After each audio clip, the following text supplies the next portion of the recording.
name's Neal Stephenson. I'm the author of Snow Crash and many other works of speculative and historical fiction. So Lamina 1 is a new layer 1 chain. People in the sort of crypto arena will know what that means, but it's a new blockchain that doesn't exist yet, but we're going to plan to roll it out toward the end of this year. When you create a new chain, it gives you opportunities to build in certain engineering features that are appropriate for whatever you want to use the chain for. In our case, we want to make one that's sort of custom designed to help people who want to build metaverse experiences. In my view, the important thing is people who create experiences, people who are now probably working in the game industry or film and television doing CGI, people working in web development. We need the talents and the creativity of those sort of value creators in order to make an experience that millions of people will want to visit every day. And so what we're trying to do is lay down kind of the rails, the infrastructure that will be needed to help people like that get rewarded when they successfully create value. For me, a key to it is a kind of fluid and decentralized structure. It seems unwieldy to have payments all go through a central publishing system. So some kind of peer-to-peer arrangement is preferable in my view. I think it's the only thing that can scale to the point that it needs to scale to. And we need to have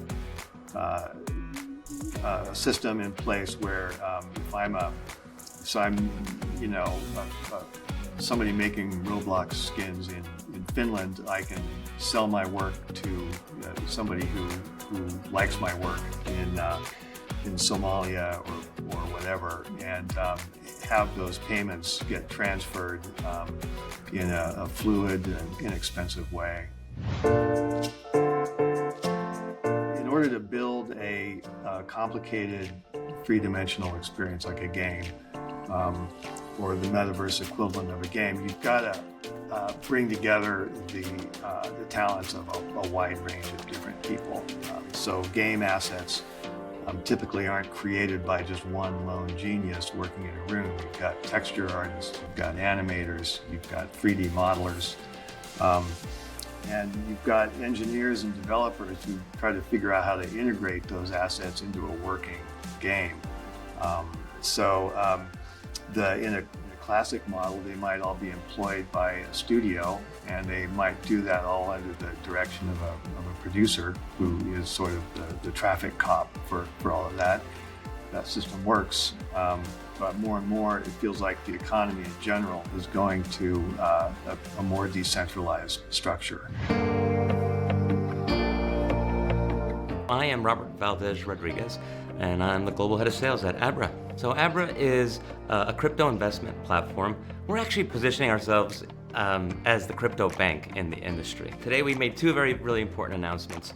Our CEO, Bill Barheit, who's an absolute true visionary in the space, alongside with the American Express president for networks and credit cards and payments. Together, we're sharing a stage on Consensus announcing that American Express is entering the crypto credit card market with an Abra American Express credit card. For the first time ever, with NFTs and anything to do with creators and artists, for the first time ever, these artists, these professional athletes, these musicians are able to have their own work and monetize it on the blockchain without any middlemen for eternity, forever. If you think about these creators, and really it's a creator of anything, they would always not only have to go through a middle person or a middle organization, maybe it's an art going through a gallery, or musicians going through agents, and from now on, all those are gone, right? They may have a role in that process, but the creator is the one who's controlling the monetization of it, because they're able to now directly communicate with their community. Before, they had to rely on a middle person or an agent to get to their community, right? That doesn't happen anymore, and it's so powerful and that's why calling it the owner's or the creator's economy or the owner's economy, it's perfect, because that's what it's about. The way I look at Web 3.0, it really is the AI and the decentralization of everything, right? So you'll start seeing organizations moving towards the decentralization of everything. And if you look at financial markets, I come from Wall Street, so if you look at all the different parts of finance, whether it's asset management, real estate, exchanges, which are always been very centralized, they're all moving into this decentralized components of themselves, right? So I would say that within the next 5 to 10 years, you won't even have the word DeFi anymore. It'll just be finance, because everything will be decentralized. And I think that's what the power of Web 3.0 is.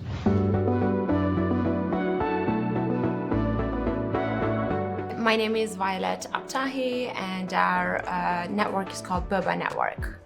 We are a layer 2 scaling solution for blockchain. We started with scaling Ethereum, and now we are going multi-chain. So we are the first chain in the world to go multi-chain. We are actually announcing at Consensus. I'm pretty excited about it. A third of the world's adult population doesn't have access to banking, which means they cannot communicate, or they cannot trade, or they cannot connect with the rest of the world. So for us, the mission and the vision is to get to 1 billion users, tap into the global economy, and be able to actually tap into the blockchain system. We do believe that once we get to the 1 billion point user, we will be ready as an ecosystem to scale to the rest of the planet. Besides the technology and the business work that I've done, I am also a musician, and so is one of my amazing team members who's here. He is like really the real deal musician, but we play music, and we are artists of different kinds. You know, we have poets in our team, and it like growing up, you know, you always feel like you're always told that if you want to pursue with art, you're not going to be able to make a living, right? So you have to go ahead and have different kinds of education, which is true, right? Unless you're Chopin or you make it to be the Picasso, and even those times, right? We read in the history that a lot of our artists actually died poor. So for me to look around now and hear stories of a mother in Ghana who had trouble feeding her children, or even get to clean water, now selling her, you know, art and having a digital representation on an NFT platform and being able to make $100,000. When I read these stories, I just jump off my seat, and I feel like this is exactly what we have been looking for. We have been looking for a decentralized system that allows peer-to-peer transactions. An NFT is a digital representation of an asset, right? And if you're putting that in, if you're thinking about a smart contract, and if you're timestamping everything and everything is in an intelligent way, is on a public ledger, then that asset is basically verified. So no one can duplicate that asset. You know, you can use it, you can fractionalize it on many different levels. So as an artist, even if you're in the most remote place in the world, without any access to banking or without any access to the rest of the world, by having an NFT that is representing you on the chain, you can have access to a much broader audience. In a creator economy, every single person has a chance to be an entrepreneur of their own kind. In many ways, as human beings, we are so creative, we have so much potential, and we can be artists of so many different kinds. Like whether you're an engineer or a doctor or a painter, you're an artist of some sort. But you need to be able to participate in the global economy and in the borderless economy to be able to really express your art and your creation on so many different levels. That's why we are excited to create these distributed, trustless, permissionless systems that allow people to tap into the global economy irrespective of space-time limitations. So that's the biggest takeaway for me, the fact that we can have peer-to-peer economy, and without any filtration, we can just engage with each other's creations and art and or whatever, like even technology, code, whatever it is that we create. Hi, I'm Ralf Kubli, and I'm one of the board members of the Casper Association. The Casper Association is the steward of the open source, code base of the Casper blockchain, and the Casper blockchain is the first blockchain that implemented CBC, correct by construction consensus mechanism. So an NFT is an amazing thing, right? An NFT is basically a cryptographically secured property right, and I think we have to be a bit careful because NFTs now generally are associated with pictures and JPEGs, but it can be much more, right? It can be a piece of code, can be a molecule that someone developed in a lab, can be, a suite of offerings, in a graphic environment, for example. So these are all aspects that we do not yet know what it means to interact with this kind of NFT, but we're very excited about it. I think the biggest challenge is that you kind of have to decide in how your NFT is going to look like. And we at Casper, we have taken a different route. We have now published the Casper NFT standard. It's called CEP 47. But the point here is that we are giving our community and anyone who wants to build on Casper basically a configurable option. So we're giving infrastructure where people can configure an NFT.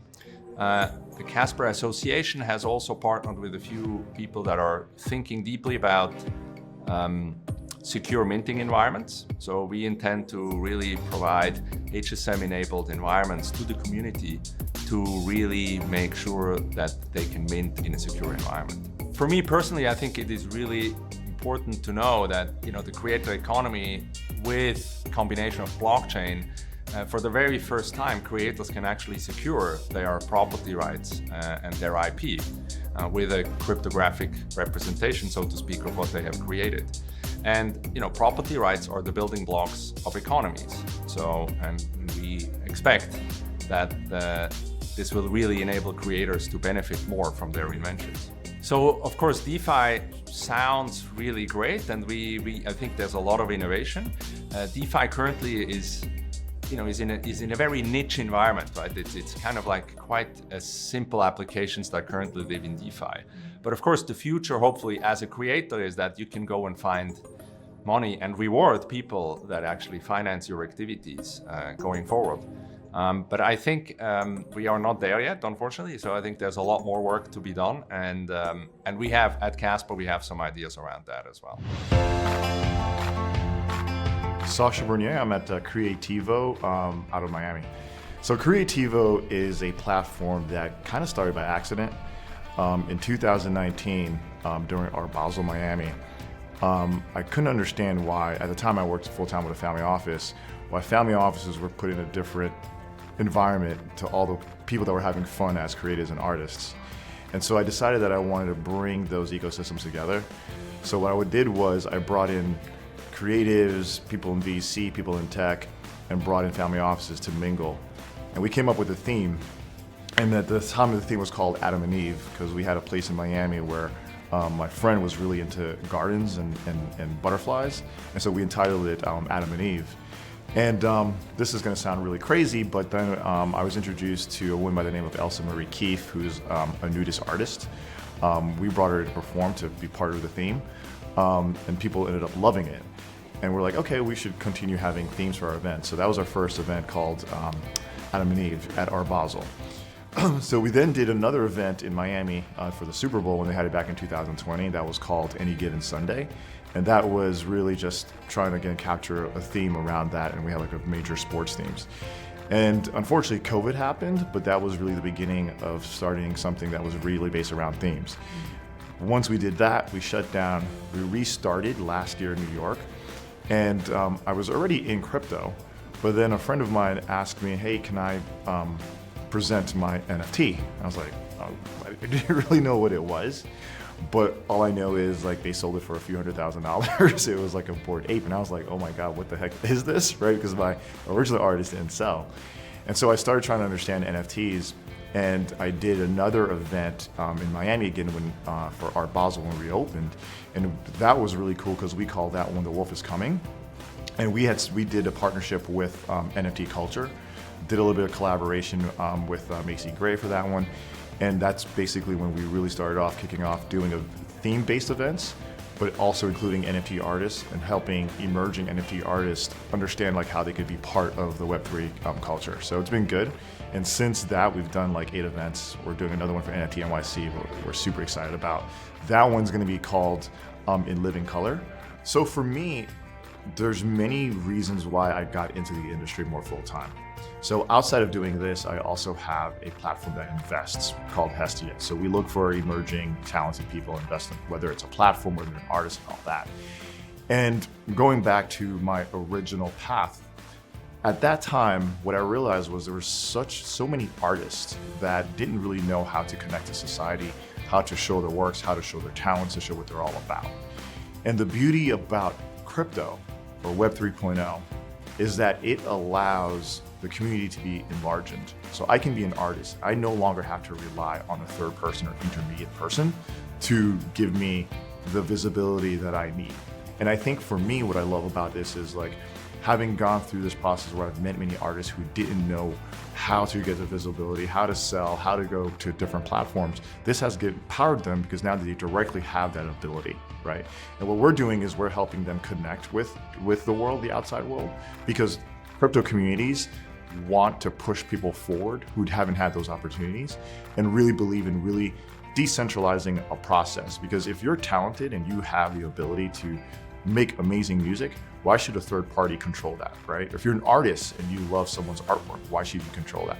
And I think that like there's just so many things that this technology can bring. I'll give you another example. A couple weeks ago, we were on a panel about the metaverse, right? And imagine, for instance, that you were living in an area where you didn't have access to go to a certain area, right? The metaverse opens the doors for you for that. And I think that what you're gonna see is Barbados. I don't know if you've seen that Barbados is actually opening up an embassy in Decentraland, which is going to then allow you to I don't physically have to go to the embassy to get a passport, to talk with someone that might need help. I think if that works, you're gonna see that happen all across so many different segments. And so excited to be here in Consensus because there's just so many energy and creatives and people who are really trying to make positive changes from whatever angle, whether it's climate change, whether it's like artists or music or whatever. And I think that that's like the energy you're feeling here right now and that I'm excited to be part of. My name is Anastasia Drinevskaya. I'm Creative Director and Chief Executive Officer at Cointelegraph Communications. Well, Cointelegraph in general is one of the hugest media in the area, and we are covering news about blockchain, tech, fintech, IT, and crypto since 2013, so almost 10 years already. And Cointelegraph Communications, this is our amazing network.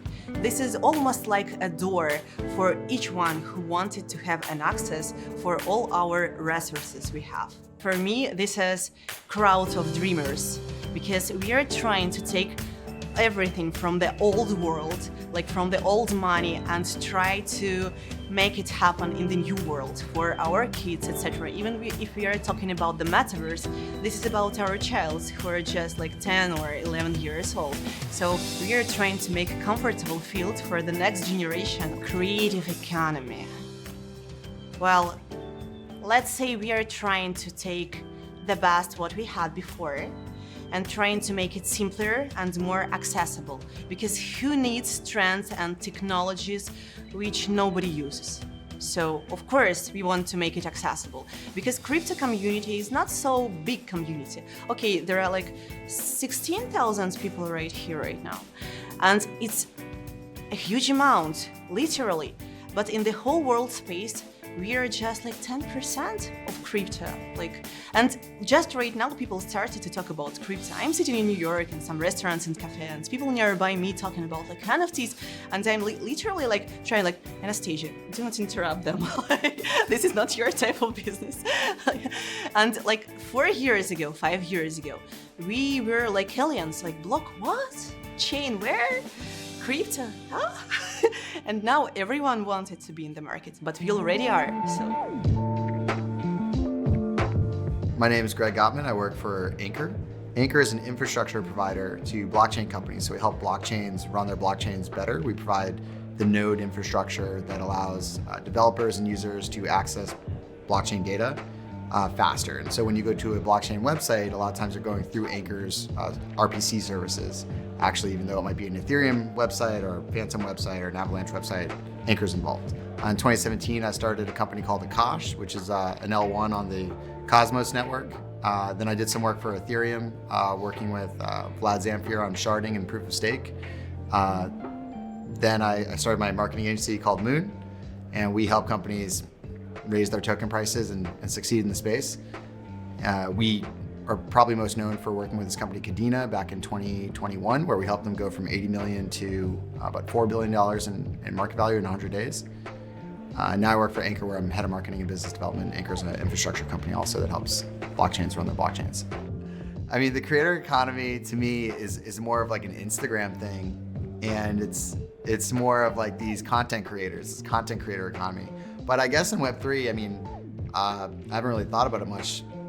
I guess if they're calling Web3 the creator economy, they're saying that the creators in Web3 are the people that are creating the value and contributing. I would call it more the contributor economy, because the way that all these tokens work and how people are play to earn, learn to earn, XYZ to earn, you're contributing really to earn. So I don't think of those people as creators as much as contributors.